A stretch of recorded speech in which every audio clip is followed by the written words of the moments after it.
This was the boundary between civilization and chaos for thousands of years. This colossal structure, winding along the ridges of the mountains, is not just a stone wall. It is a nation's fears and ambitions carved into stone.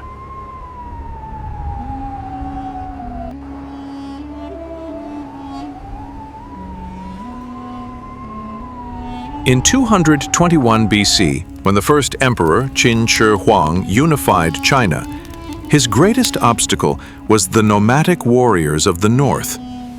There was only one way to stop them: to begin a man-made barrier where nature ended.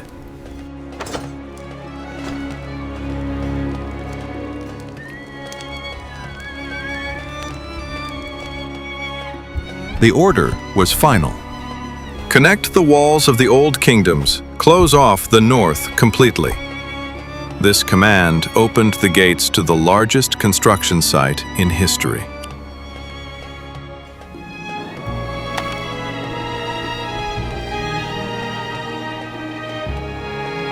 This project required lives, not money. 1 out of every 3 men in the empire was driven to the army, the mines, or the wall for this massive construction.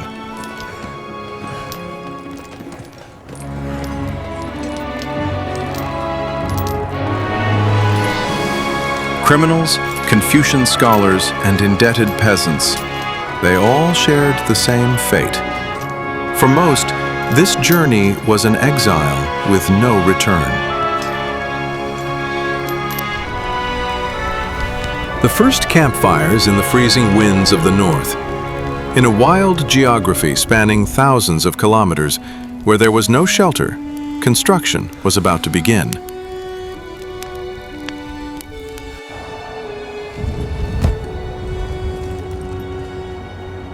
General Meng was both the protector and the chief engineer of the construction, with his 300,000 soldiers. When the first pickaxe struck the ground, the calendar showed 215 BC.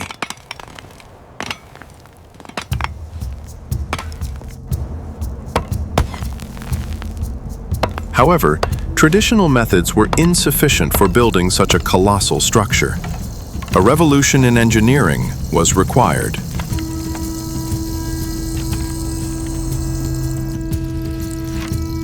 The location where the wall would rise was not chosen at random. The steepest peaks of the mountains were identified as the most strategic points that the enemy could not cross while on horseback.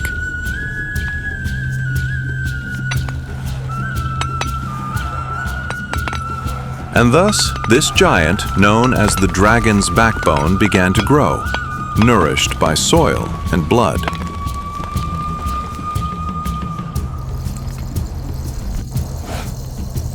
In the plains where stone was scarce, engineers turned to a technique called hangtu.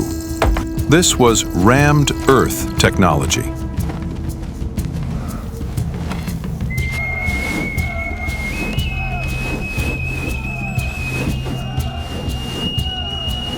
First, wooden planks were erected. Then, layers of finely sifted soil, sand, and gravel were poured in between.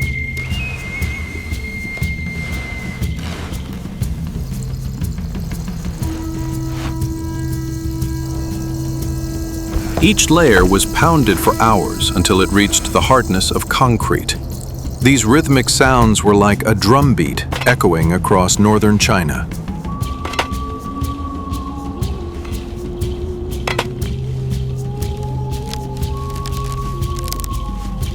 Engineers added plant fibers to hold the soil together. This was the ancestor of today's reinforced concrete.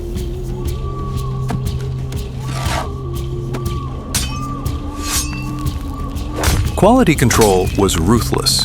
If a sword could penetrate the wall by even a finger's length, that section would be demolished, and the entire team would be executed on the spot.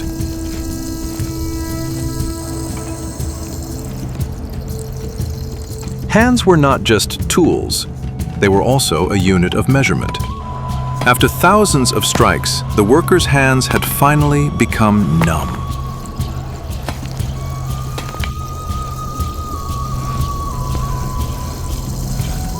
As dust and wind filled the workers' lungs, the Hangtu walls continued to rise.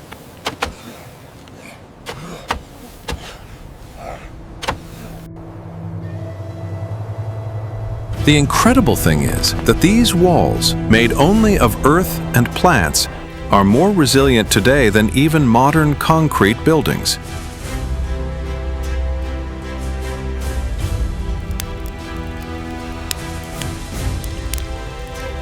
However, no matter how advanced the technology was, the true fuel of the construction was human life.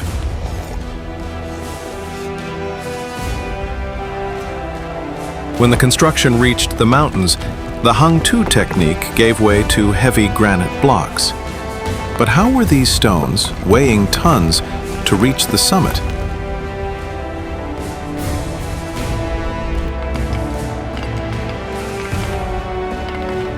Every block was carved below with millimetric precision to fit perfectly into its place. There was no room for error.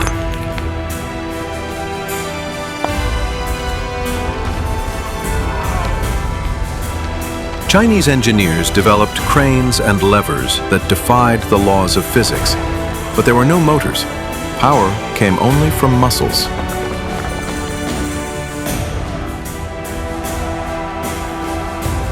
Lifting a single block could sometimes take weeks. A broken rope meant the death of dozens of workers, crushed under the weight.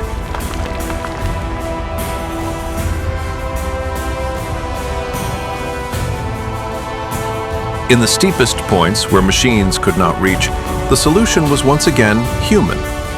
A worker would climb these vertical paths dozens of times a day. A clever solution.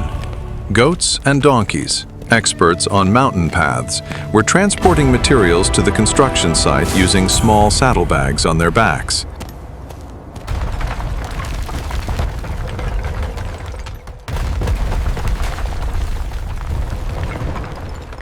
Nature was like an enemy, waiting to push back at any moment. Avalanches and landslides took thousands of lives.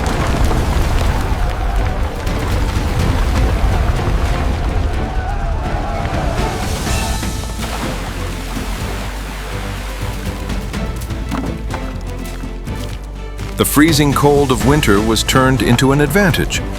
By pouring water under the rocks, ice roads were created, and blocks weighing tons were slid across this slippery surface.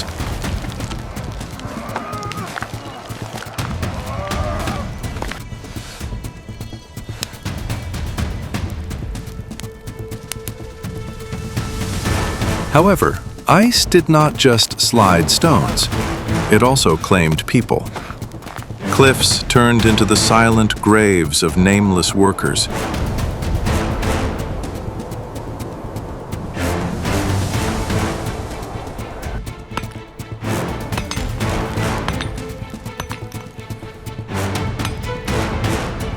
In some places, workers suspended themselves from cliffs with ropes to carve the outer face of the wall.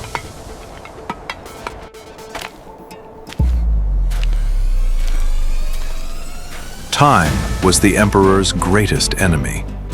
The construction was never to stop.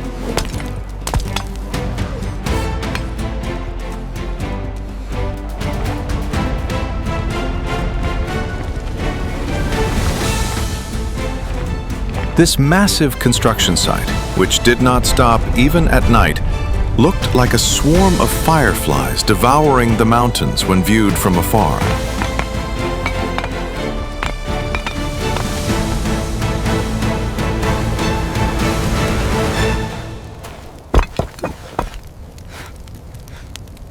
For every worker who fell, a new one was brought from the depths of the empire to take his place.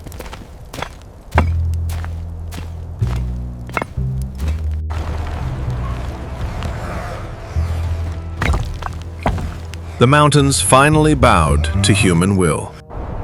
But this was only the beginning.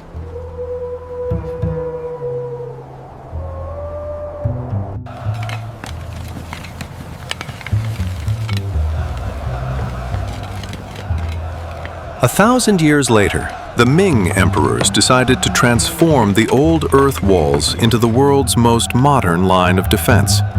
This time, technology had leveled up.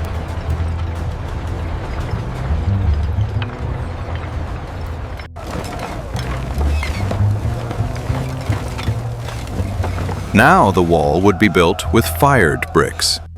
These kilns were the most advanced industrial facilities of that era.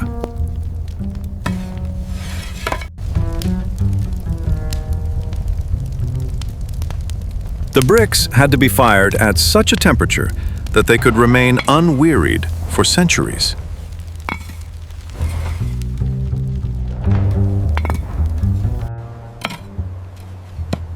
Every master was responsible for the bricks they produced.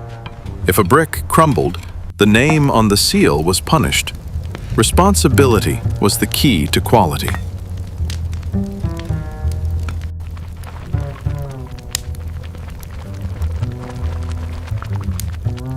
Here is the greatest technological secret that made the Great Wall immortal: sticky rice mortar.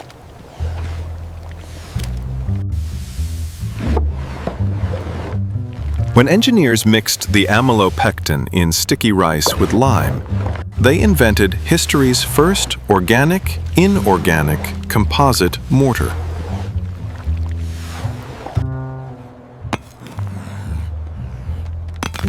This mixture was so strong that the bricks would break, but the mortar between them never separated.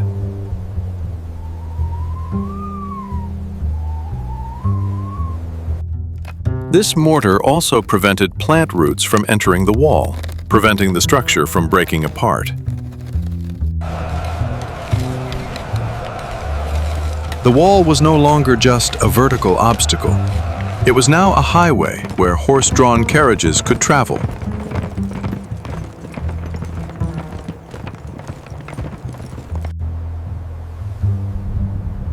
Water was the wall's greatest enemy.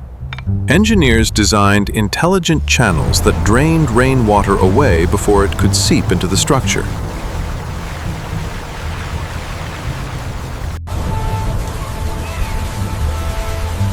Functionality met aesthetics.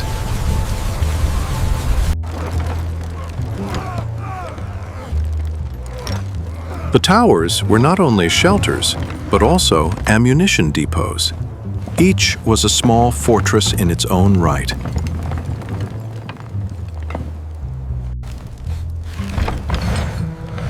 The internal defense mechanisms were designed to prevent the enemy from capturing the tower, even if they managed to scale the wall.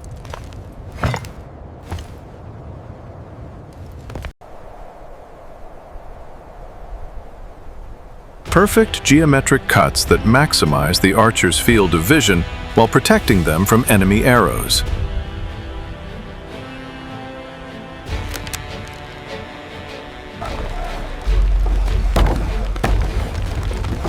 The stronger the foundation, the more upright the dragon stood. Some of the foundation stones weighed 3 tons.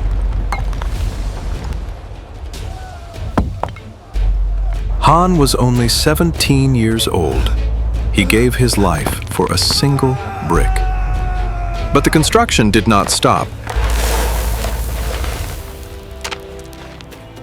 The bodies of those who died were often used as filling material for the wall. The wall rose with them.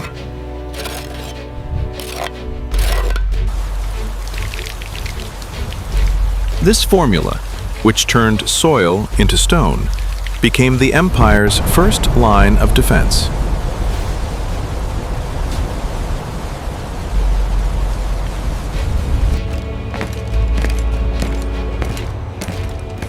Finally, the structure began to bear fruit.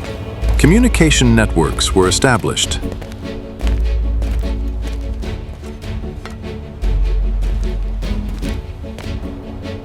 The golden-colored bricks were shouting the power of the empire to the world.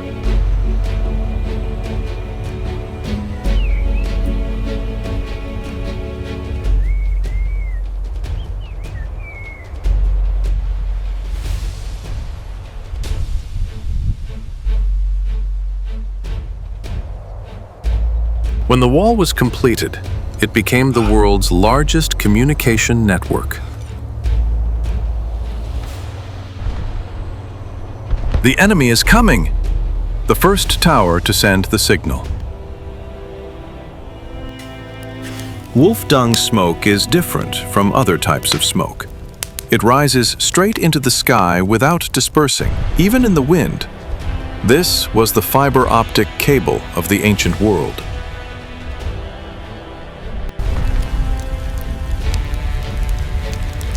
A journey that would take a horse messenger days was covered in minutes thanks to the smoke.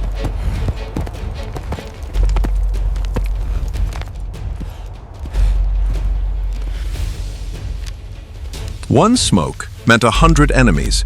3 smokes meant more than 1,000. Digital data transfer began here thousands of years ago.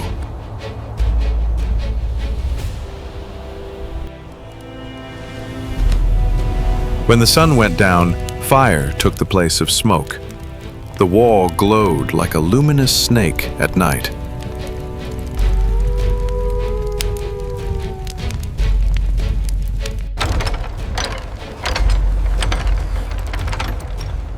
These crossbows were powerful enough to take down a rider from a kilometer away.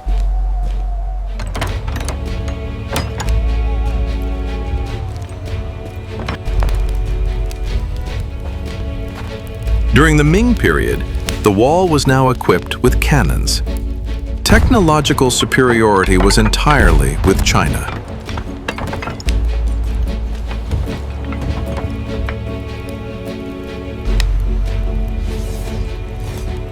In times without war, the towers were boring but peaceful homes.